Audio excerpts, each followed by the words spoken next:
Catherine Bernardo and Alden Richards, walang halong ilusyon, walang halong predictions, are now officially in relationship.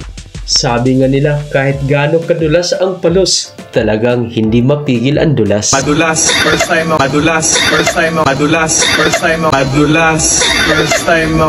Trending bashers number 1, dating fans ng Kasniel. Showbiz celebrity updates. You can still go, even when you feel slow, you can still go, even when there's no hope, you can still go. Subscribe for more info. Still go.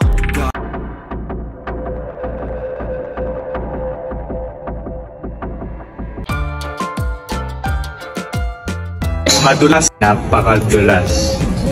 Pagtapos nga ng Century 2 na Superbuds event, naging sentro sa usapin ng social media si Catherine Bernardo. Isa na dyan ang makapigil hininga ni Catherine na performance na hindi naman ito nakikita dati-rate. Na ikinatwa ito ng solid fans, solid supporters ni Catherine Bernardo.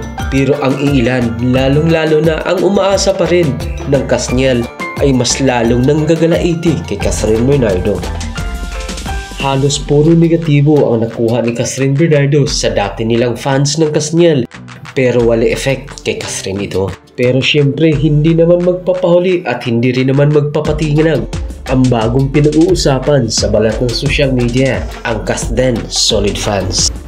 Tanong ng karamihan na dating solid fans ng Kasniel, kung sila nga ni Catherine at Alden, bakit naman wala si Alden sa event ng Century 2 na Superbuds? Kung sila nga, andyan po si Alden Richards kung ating mapapansin, at muntik ng madulas si Robby Domingo sa stage mismo na tinapik niya ni Catherine Bernardo. Including our Superbuds backstage, including our Superbuds backstage, including us right now on this stage.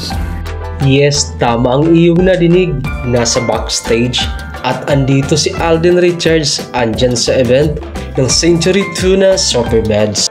Tanong ng karamihan kung totoo ngang on relationship sina Alden Richards at Catherine Bernardo, bakit kailangan pang magtago?